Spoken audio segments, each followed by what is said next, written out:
अरहन्ताणं नमो अरहन्ताणं नमो अरहन्ताणं। उपाय खोजे जाते हैं और मिल जाते हैं, कुछ भी असंभव नहीं। ये न माने कि उपाय खोजने वाले कोई आकाश से टपकते या धरती से निकलते। हर आदमी में क्षमता होती है, अगर वह एक चित्त दत्त चित्त होकर और अपने उपाय के लिए उपाय को खोजें तो उपाय मिल जाएगा। और यह सबसे अच्छी प्रक्रिया है उपाय खोजने की, जिसका अभी आपने अभ्यास किया। हमारे शरीर में कितने प्रकंपन होते हैं, कितनी हलचलें हैं, पूरा शरीर हलचलों से भरा है। एक इतना बड़ा कारखाना चल रहा है, हम कभी ध्यान नहीं देते, पता नहीं चलता। यदि ध्यान दें तो पता चलेगा। एक मांसपेशी पर सुई चुभो दी, इलेक्ट्रोड चुभो दिया और मशीन में इतनी तेज आवाज होने लगी। अभी हम हॉस्पिटल गए थे, इसी शिविर के सिलसिले में हमने देखा न्यूरोलॉजी के डॉक्टर बैठे, एक बीमार आया, मांसपेशी पर सुई चबोई और थोड़ा सा हिलाया, मशीन में गड़गड़ाहट की आवाज होने लग गई। हमारे शरीर में आवाजें होती है, तेज आवाजें होती है, हृदय की धड़कन, रक्त की गति, रक्त की आवाज, प्रत्येक अवयव अपनी क्रिया करता है और उसके साथ ध्वनि होती है, शब्द होता है, हलचलें होती हैं, पर हम ध्यान नहीं देते, इसलिए पता नहीं चलता। जब आत्मनिरीक्षण की मुद्रा में बैठते हैं और अपने ध्यान को दूसरों से हटाकर अपने भीतर ले जाते हैं, सारा पता लगने लग जाता है कि भीतर में क्या क्या हो रहा है। ये एक उपाय है जागरूकता को बढ़ाने का, एकाग्रता को बढ़ाने का और अपने व्यक्तित्व को गतिशील बनाने का। मैं मानता हूं जो व्यक्ति अपने प्रति जागरूक नहीं होता वह दूसरे के प्रति भी पूरा जागरूक नहीं रह सकता। जागरूकता का प्रारंभ हमारे इस शरीर से होता है, हमारे मस्तिष्क से होता है। आलस्य का प्रारंभ भी हमारे मस्तिष्क से और हमारे शरीर से होता है। प्रमाद और अप्रमाद, मूर्छा और जागरूकता, दोनों का प्रारंभ हमारे इस शरीर और मस्तिष्क से, हमारे नाड़ी संस्थान से होता है। तो जो अपने नाड़ी संस्थान के प्रति, अपने मस्तिष्क के प्रति भी जागरूक नहीं है, वह अपने कर्तव्य के प्रति जागरूक कैसे बनेगा। हम इस भ्रम में न जाएं कि यह ध्यान किसी साधक के लिए है। पुरानी बात है, यह माना जाता था कि योग का अभ्यास किसी योगी के लिए होता है, पर आज तो मैं देखता हूं हर आदमी को योगी होने की जरूरत हो गई। इसलिए हो गई, पुराने जमाने में तो कोई राजा होता था, आज तो हर आदमी राजा बन गया।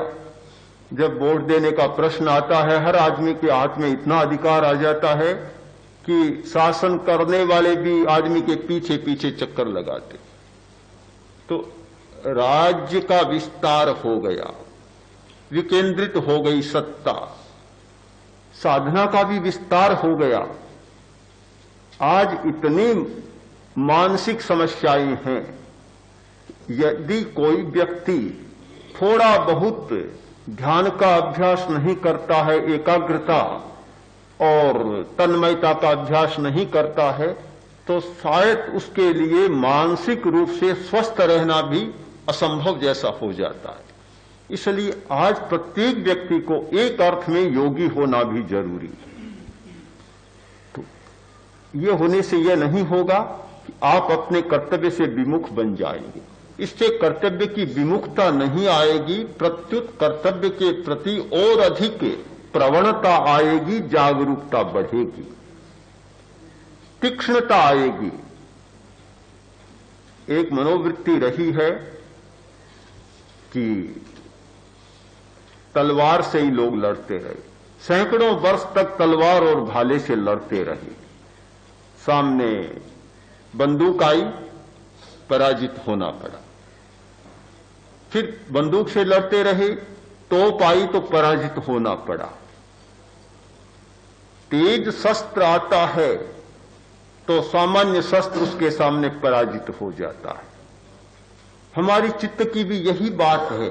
हम एक चेतना की अवस्था पर जीते हैं जो तलवार जैसी चेतना होती है, और सामने बंदूक जैसी चेतना आती है तो वहां वह पराजित हो जाती है। विकासशील देश का, विकासशील व्यक्ति का हमेशा ये कर्तव्य होता है कि दौड़ में पीछे न रहें। सामने बंदूक है तो अपनी चेतना को भी बंदूक बना ले, तोप है तो तोप बना ले, अणु है तो अणु बना ले। गति में जो पीछे रह जाता है वह हमेशा मार खाता है। यह बहुत महत्वपूर्ण है कि चेतना को तीक्ष्ण बनाए, विकासशील बनाए। मुझे बड़ा आश्चर्य होता है, हिंदुस्तान इतना बड़ा देश, 70 करोड़ आदमियों का देश, जहां अंतर्राष्ट्रीय खेल होते हैं, मुश्किल से कभी कभी कोई एक स्वर्ण पदक मिलता होगा, नहीं भी मिलता है। रजत पदक भी मुश्किल से मिलता है। बड़ा आश्चर्य है। छोटे छोटे देश, लाखों और 1 करोड़ की संख्या वाले देश अनेक स्वर्ण पदक ले जाते हैं, रजत पदक ले जाते हैं, और हिंदुस्तान पीछे रह जाता है। कारण क्या? कि हमने एकाग्रता का मूल्यांकन छोड़ दिया, जागरूकता का मूल्यांकन छोड़ दिया, ध्यान को छोड़ दिया। ये मान लिया कि ये हमारे लिए उपयोगी नहीं है, हमारे सामाजिक जीवन में इनका कोई मूल्य नहीं है। जो हमारी विशेषता को बढ़ाने वाले, हमारी क्षमता को बढ़ाने वाले तत्व थे, उनकी हमने उपेक्षा कर डाली।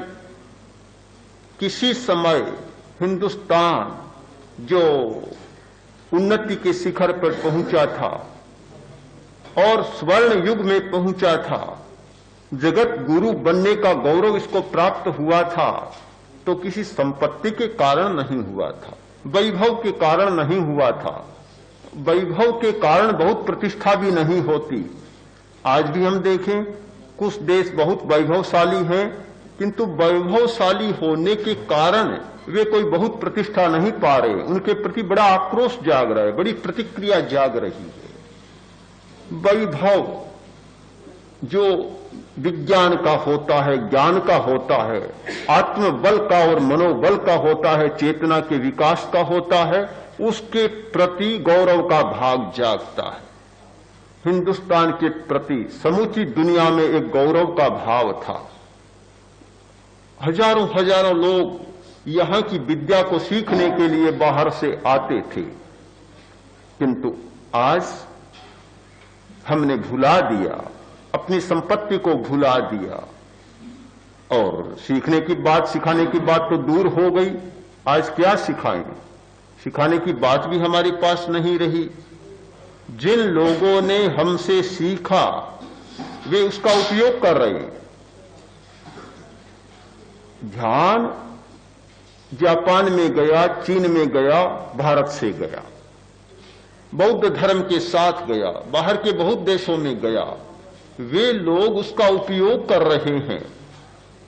वहां अनेक पद्धतियां ऐसी चल रही है जो शरीर बल को बढ़ाने की, मनोबल को बढ़ाने की और अनुशासन की।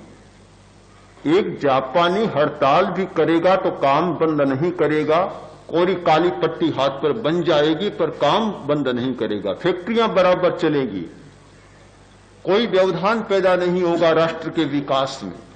इस अनुशासन के पीछे वहां ध्यान की बहुत बड़ी प्रेरणा है। वे स्वयं मानते हैं, स्वयं इस बात को स्वीकार करते हैं कि हमारे राष्ट्र में अनुशासन व्यवस्था का विकास हुआ है, उसके पीछे ध्यान का बहुत बड़ा बल है। आपको आश्चर्य होगा कि वहां के सैनिकों में सबसे ज्यादा ध्यान चलता है, विश्वविद्यालयों में भी चलता है। स्वतंत्र एक कोर्स होता है, 6 महीने का कोर्स है और एकांत में शिविर लगते हैं, उन्हें ट्रेनिंग दी जाती है। किंतु सैनिक लोग सबसे ज्यादा ध्यान संप्रदाय के अनुयायी हैं। कोई कमी नहीं आई, प्रत्युत विकास हुआ है। तो हम इस बात को न भूलें कि शरीर स्वस्थ, मन स्वस्थ, तो फिर सामाजिक स्वास्थ्य के प्रति, दायित्व के प्रति हमारी चेतना जागरूक रह सकती है और उसके लिए इन उपायों को खोजना बहुत जरूरी। उपाय खोजने पर मिल जाते हैं तो उपाय सही हो हमारे, यानी उपाय के प्रति हमारा विश्वास हो और उपाय की सही जानकारी हमें प्राप्त हो जाए। बहुत बार ऐसा भ्रम होता है कि जो अनुपाय है उसे उपाय मान लिया जाता है और जो उपाय होता है उसे अनुपाय मान लिया जाता है। चेतना का पूरा विकास नहीं होता तो उपाय के प्रति हमारी धारणा भी सम्यक नहीं होती। एक कहानी है कहानी पर बहुत मर्म को छूटने वाली। एक सास ने बहू से कहा, बहू रानी, मैं अभी बाहर जा रही हूं, एक बात का ध्यान रहे, हमारे घर में अंधेरा न घुस पाए, इस बात का ध्यान रखना। बहू बहुत भोली थी, अत्यंत भोली, विवेक चेतना जागृत नहीं थी, बुद्धि भी विकसित नहीं थी और समझने की क्षमता भी नहीं थी। अब सास ने कहा कि अंधेरे को भीतर नहीं घुसने देना है, तो ठीक बात है। सास चली गई, सांझ होने को आई, उसने सोचा कि अंधेरा कहीं घुस न जाए, पहले से सारी व्यवस्था कर दूं। सारे कमाड़ जड़ दी, सब खिड़कियां बंद कर दी, जो मुख्य दरवाजा था पोल उसे भी बंद कर दिया, मांचा वहां रखा, लाठी लेकर बैठ गई। और कोई तो दरवाजा खुला नहीं है, कोई खिड़की खुली नहीं है, कहीं भी कोई छेद नहीं है। आएगा तो दरवाजे को खटखटाएगा तो लाठी लिए बैठी हूं, देखती हूं कैसे अंधेरा भीतर आता। सारी पूरी व्यवस्था कर दी। रात जैसे जैसे ढलने लगी, अंधेरा गहराने लगा। सोचा कहां से आ गया, कहीं कोई रास्ता नहीं है, कहां से आया, हो न हो दरवाजे से ही आ रहा है। तो दरवाजे को पीटना शुरू कर दिया, काफी पीटा कि निकल जाओ मेरे घर से, कहां से घुस आए, मेरे घर से बाहर चले जाओ, मेरी सास की मनाही है कि तुम्हें भीतर घुसना नहीं है। खूब लाठियां बजाई, लाठी टूटने लगी, हाथ छिल गए, लहूलुहान हो गए। अंधेरा तो नहीं गया, परेशान होकर बैठ गई। सास आई, दरवाजा खोला, कहा ये क्या किया, मैंने कहा था अंधारे को मत आने देना घर में, देखो मेरे हाथ देख लो। हाथ देखें कैसे लहूलुहान हो गए, ये लाठी देखें, लाठी टूट गई। मैंने बहुत समझाया, बहुत रोका, पर इतना जिद्दी है, माना ही नहीं और ये तो घुस ही गया। सास ने सिर पर हाथ रखा कि बहू रानी, अंधेरे को ऐसे मिटाया जा सकता है क्या? अंधेरा ऐसे मिटता है?